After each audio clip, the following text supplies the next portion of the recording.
Hello again and welcome to today's video where I'm going to talk about the Journey to Hell experience at Blackpool Pleasure Beach, but in a bit more depth than in my previous video. So, goes without saying, spoiler warning, if you don't want anything spoiled because you didn't manage to do the event and you'd like to wait till next year, then this video is not for you. I did one a couple of days ago, which is spoiler free, so if that's of more interest to you, go over and watch that video. It's only a fairly short one. So, Journey to Hell is one big experience, as it was advertised. So it's one continuous storyline throughout the whole entire event. The whole event lasted about 3 hours. Now, the time slot that I was booked in for was 9:30. So I turned up at about 9:15, nice and early, make sure everything's alright. As we got there, given a waiver, sign a consent form, nothing too crazy, it's just the basics to cover themselves if anything was to go wrong. Once we'd got our wristbands, we were told to go over to a little bar and wait. So we did. There wasn't really much communication as to what we were supposed to do, what we were waiting for, but we were just told to wait, and we were given a coloured wristband. The one I was given was green. After about 20 minutes of waiting, I'd say, maybe a bit less, I saw that people were going and starting to queue up in lines, and they were doing it through their coloured wristband. So someone with a green one, not in my group, goes up to someone and says, "What are we supposed to do? We're green." And they said, "Green's not been called yet." So, okay, fair enough, we'll stay by the bar and we'll carry on waiting. And all 4 of these lines were taken up. What's going on here? Surely we're supposed to be in one. And next thing you know, someone comes along and says, "Is everyone in the right line? This should be oranges, this should be greens, whatever, blues and yellows." That's what it was. Thought green wasn't shouted. We were all the way around to the back, even though we were pretty much one of the first ones there, with the green wristband and wait. Once we're in these lines, waiting even longer. Another 20 minutes, if that. May have seemed longer at the time because you're excited and you're waiting to do it, but by the time that we got going into it, it was, I don't know, cracking on 10 o'clock. Might not have been quite 10 o'clock, but it was cracking on it from a 9:30 takeoff. We got going around about 10 o'clock-ish. So I did decide to have a look, and they said it does start at 9:30, so make sure you're there early. Which I was, but oh well, could have been a bit rusty. It was the opening night, was their first night. So in these lines, there was a short video clip played, practically giving you a brief outline of the story that you're going to be experiencing. A portal to hell has opened in Blackpool Pleasure Beach, swarmed by these creatures, and you've got to get to the safe zone and eventually make your way out. And the groups are taken away one by one to the first introduction part. I thought this meant that was it. Your groups were slimmer, so you were going to, the first group were going to do the first one, and then the second one would follow, and kind of work their way around the park in these smaller groups. But no, as I found out, you go to your first part, you get a brief introduction about the safe zone, and it's sprayed with water, and then you go through to the fountain part where a bigger show is, but it's all 4 groups. I was a bit confused as to why we were let out one group by one if we were just all going to a big show to start with. But that's that. That first little show, just giving you a backstory of it all, the portal to hell and whatnot. We're introduced to some characters, some army generals, figures that walk around with the groups, making sure you're going to the right place at the right time, and all of that. Each group had one, so there was 4. That first show, it was nothing too special, but in terms of a storyline, it set the backstory and kind of told you what you were going to do. So after that, my group was taken off to the tunnels. Each group was taken off somewhere else in the park. So they didn't get a different story, but they got a different order of their story. But my group was taken off to the tunnels. And in the tunnels, the feeling that I got was that it was a quick escape from Blackpool, and you had to make it to the other side to make it out and get away from this portal that had been opened. Now, the tunnels were, in my opinion, had a lot of potential. The actual concept of it was amazing. The tunnels themselves, absolutely fantastic. And the second that you walked in, it's almost like you're taken away to another world, another place. And I kind of forgot for a second that I was in Blackpool Pleasure Neach, because it was just something completely surreal. I'd never seen them before. It was something different. The smell pods in there, absolutely phenomenal. When it comes to smell pods, sometimes I don't smell them. I know what's everyone on about, but I really smelt them in that one. Absolutely amazing.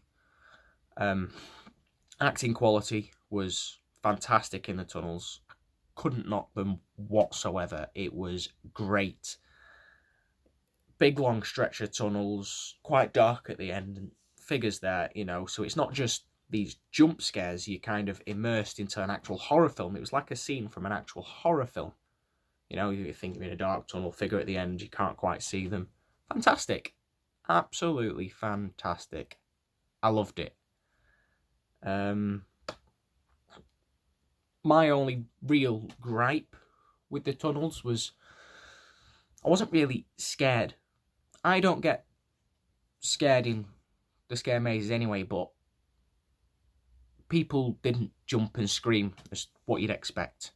Now, I think the jump scare is overdone, but sometimes they just needed, and from what I can remember, there wasn't a single jump scare in the tunnels. So that's my only real gripe, but as a whole, absolutely amazing maze. If I was to rate that one,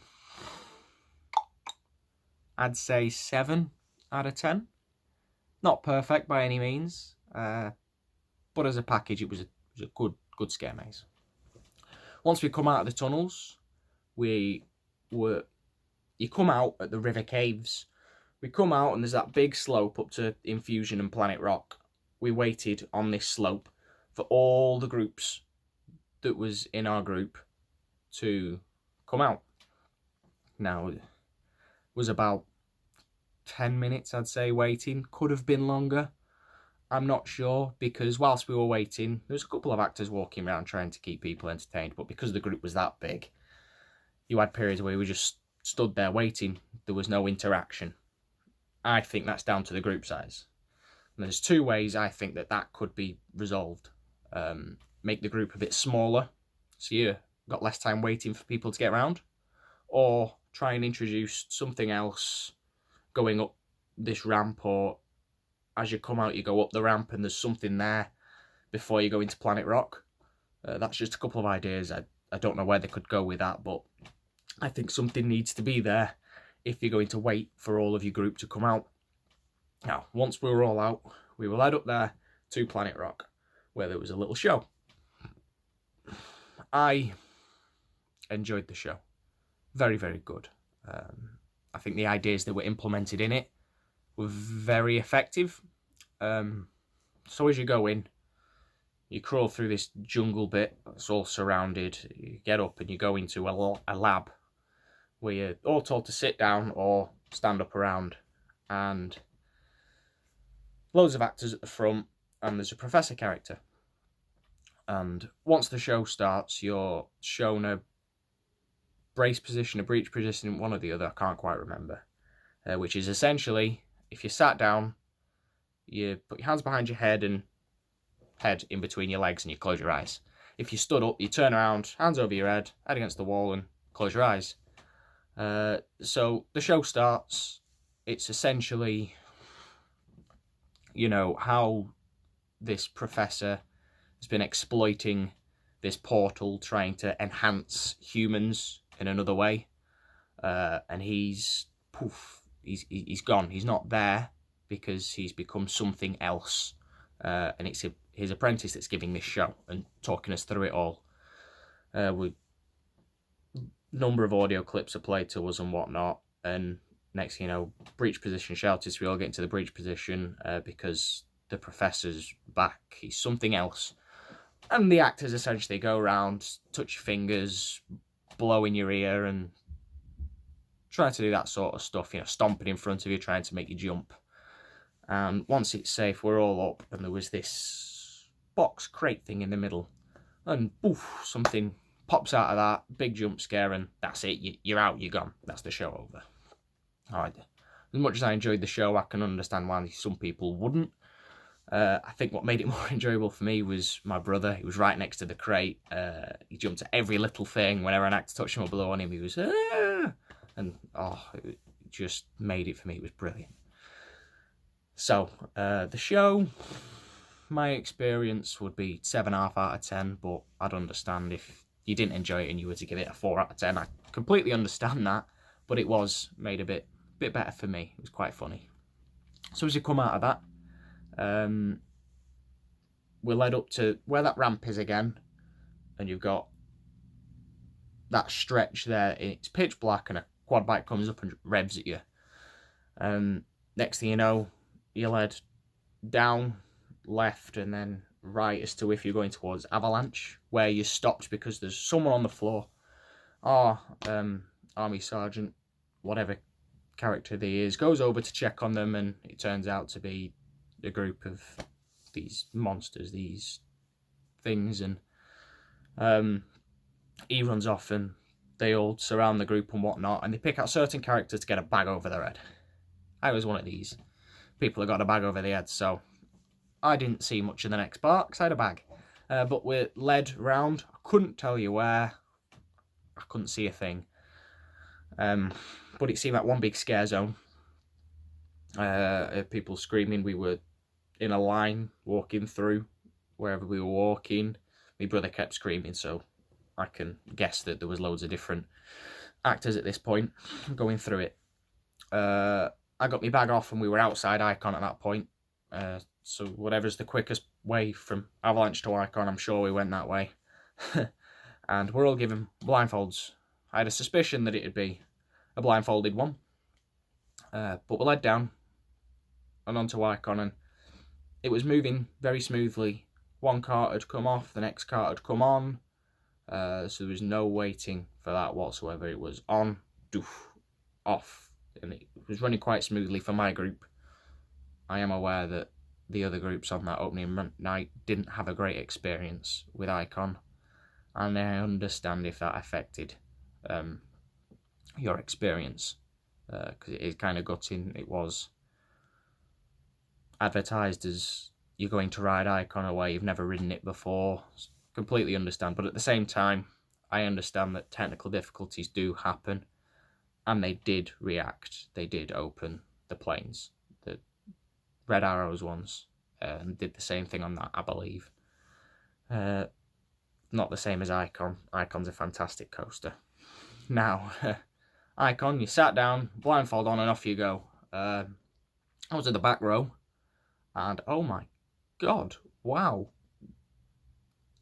They were right.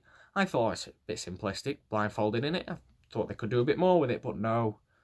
It just adds to the thrill factor, it makes it more intense, and because your feet don't quite touch the floor, there is a handlebar that you can let go. If you let go and let it take you, wow, blindfolded, it's just phenomenal. It's something that you need to try. It's something different. I can't put all my words together for it, but just something you need to experience. It was really, really good. I'd go as far as to give that thing for my group, an 8 out of 10, as the whole thing on that opening day probably a 2, with it only working for, I think it was 2 groups, but I could have been the only group, I don't know. After ICOM,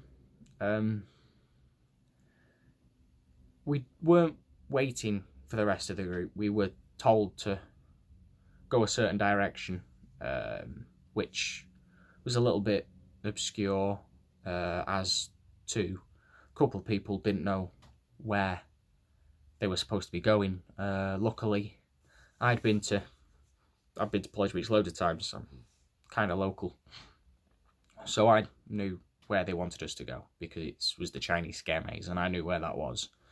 As we were going down, they started going off that direction, over that direction. There was sort of characters there trying to point you in the right direction, but at that particular point it wasn't too obvious where to go. But as we got to Chinese maze, that's where you get your picture taken as a souvenir. The whole outside of that Chinese maze had been transformed, unrecognisable, big massive clown carnival setting, which it looked really good. It looked really good. But I think I said it in my non-spoiler review that it just kind of didn't fit in with the storyline of this journey to hell. There wasn't any backstory given as to why there was like a carnival clowny place there. You were just kind of let in. And this first room was, wow, I didn't know that I was at the Chinese maze. I didn't know I was there. This first room was fantastic. The actor there, brilliant. Fantastic acting. He was absolutely phenomenal. Can't praise him enough. And then you let out into the Chinese maze. I was expecting a big transformation with that first room, and kind of looked out and, oh, it's pretty much the same. And if you've been in that Chinese maze before, you know it's a little bit run down. A couple of the hedges you can see through and whatnot. I'd have thought they'd have done a bit more to it to try and enhance the experience, but they didn't. There is this clown, loads of clowns in there. And as you go through, I thought what they did in this first part was really clever. You are told where to start. There is an actor there as a clown, not going, oh, go this way, scaring you, funneling you into that direction. And as you go in, with it being a maze, absolutely fantastic what they did here. There was a couple of clowns walking around saying, hey, follow me, hey, follow my voice, follow my voice. So there was this big misdirection. It was really, really clever because you think, am I supposed to go that way, am I supposed to go that way? Absolutely great. You couldn't quite tell where the voices were coming from. It was brilliant. I mean, you go through the maze, and it was my girlfriend at the front of me. There's a point where she goes, I don't know where I'm going, Ryan, I don't know where I'm going. So I go, right, I'll take the lead, why not? So I do, go around front and off I trot, leading us around the maze. A couple of jump scares. Some you saw coming because the hedges aren't, you know, complete, so you can kind of see through them. But there was a couple of casual ones with like mesh netting, so you couldn't quite see through it, and they'd come out from there. And anyway, as I turn this corner, didn't see this one coming, clown jumps out, boof. I'm like, oh great, have I gone the wrong way? No, he pulls out a water gun, big squirt in the face, absolutely drenched me. Straight in my face, straight in my eye, straight in my ears. Cheers, girlfriend, that was your fault. Carry on through, you go up to the top where there's another character, a lot of interaction between the people, and once you're up there you can kind of see where some of the actors are and what's going to happen. But anyway, you go down and you go round, you get to a point where you get jumbled up a bit. So I was no longer at the front, I was second. It was my brother at the start, and we carried on round and whatnot, coupled where I knew they were going to jump out because of the experience at the top. So maybe they could have mixed it up a bit to throw you off guard. I don't know. Just an idea. But as you get to the end, chainsaw, you can hear it going, so you know it's going to happen. And it's a big long stretch, right? And there was a curtain, so it's obvious where he's going to be. So that was obvious, and then you're running out with the chainsaw, but it was a bit too predictable because you knew where it was going to be. On the way out, oh, my brother just made it for me again. He's cowering, going, please don't hurt me. Oh, absolutely brilliant. I couldn't help but laugh my head off. Absolutely fantastic. In terms of a rating for the Chinese maze, the idea's up there. The way it fit in with the storyline wasn't there. The maze could have been a bit tidier. The acting, absolutely amazing. So you got to give it somewhere around like a 6, you know, above average, but there's room for improvement. And after that, we were waiting again for all the other groups to come through. And I've said it enough now. The wait was a bit too much. They should have thrown something in with that area, stroke Nickelodeon Land, because that's where we were going. And our guide led us from there to the exit to the S&M dungeon. And yeah, he was trying to keep us entertained, essentially covering all of what we'd done again. But I feel they needed to put something in this area because it was A, too long of a wait for the whole group to come through, and B, too long of a walk from where that maze ends and Nickelodeon Land, it's somewhere around there, to the exit without any actors apart from your guide talking to you and going through everything. I personally feel there needed to be something else there, whether there be a show in between to break it up or another maze. I'd be happy with either. I just think there's something that should be going there. That I'm counting it as part of the experience, that walk, and that's a solid 1 out of 10. He tried, bless him. Great. There was a rapport built with everyone. He joked earlier on in the experience about people because I was wearing a leather jacket and boots. He called me a Rick Astley and whatnot, so he was bouncing off that, and he remembered quite a few things. So nothing taken away from that actor. He was great, but the experience of going from there to the exit wasn't good enough in my opinion. So that took a lot out of it. From this walk, you go to like that turnstile area where you come in, where they've changed it into this S&M dungeon.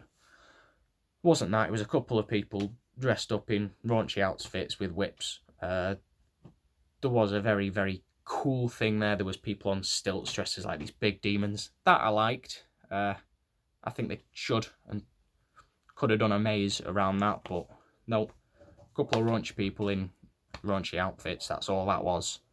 That wasn't very good at all. Maybe not even, well, yeah, about 1 out of 10. It wasn't great, but them demons on the stilts I really liked, and I think they should have been implemented into the story at some point because them costumes were amazing. Anyway, you wait for Passage of Terror, and what can I say about Passage of Terror? It was Passage of Terror. Amazing. Absolutely amazing. One of the best scare mazes I've ever done. In fact, I'd go as far to say that's the best one I've ever done. Passage of Terror. You can tell for that Journey Tale experience that they'd thrown in a couple more actors and it was so much more intense than it normally is. So it just enhanced the experience, and it was a great way to round it all off. Completely separate to the storyline of Journey Through Hell, but wow, Passage of Terror, fantastic. They upped it, and I'd go as far as say to give it a 9.5 out of 10, maybe even a 10. I can't think of anything they can do to improve it, apart from a couple of the scenes you've seen a couple too many times, because if you keep doing it, then it's the same thing. But they do change it up.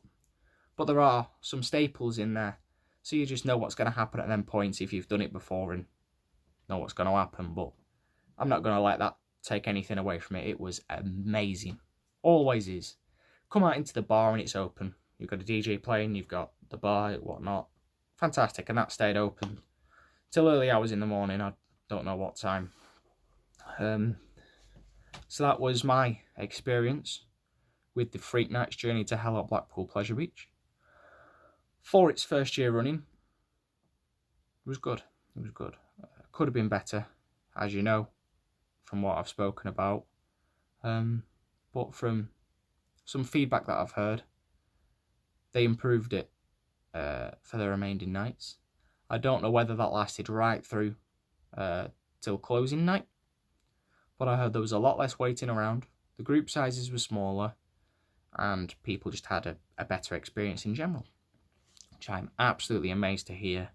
Well done for reacting to the criticism that you got and making it better, if that's the case. It could be because people have heard negative things and thought, oh, I don't want to do it now, so the groups are smaller, which I think was the case, because I don't think that they can kick people out once the tickets are bought. I must have just getting the impression that people must have just thought no. But it just goes to show that smaller groups enhance the experience, if what's been said's true. So smaller groups is the way to go, I feel. Perhaps throw in a couple more scare zones, scare attractions, scare mazes throughout the experience. Then it definitely warrants the £29 per person price that it comes with. From my experience, £29 probably just about right. But if they want to set themselves apart from all other places that do it, you know, you got Scarefest and all of them, then they need to just do it a little bit more. I think next year they need to make a push to try and top Alton Towers, to top Thorpe Park, and to cement themselves as a horror staple every year. And the only way they're going to do that is to throw in more. Yeah, it's going to be a bit more pricey for them in terms of hiring actors and everything. A couple more rehearsals need to be done, I think, for next year. A couple more things thrown in there. If that means that the price of the tickets has to go up a bit, make it worth it. Make it worth it. Really try to push it forwards. Now what you can do is every single year change the storyline. Next year doesn't have to be a Journey to Hell, but you can still call it Freak Nights. That can be the name. So you can change the storyline every single year and come up with something new. But I think just throwing a little bit more, just a little bit, in them places that I felt there was a bit too much waiting. And I can see it being around for years to come, with it getting absolutely amazing reviews, because the experience in general was good. It was very, very good. Well done. Well done, Pleasure Beach. Anyway, comment below. Let me know if you've been to Freak Nights yourself, the experience you had, what you thought of it. If you've enjoyed it, click subscribe, click the little bell, and drop us a like. Give me a bit of constructive criticism. Anyway, thank you. I'll see you again soon.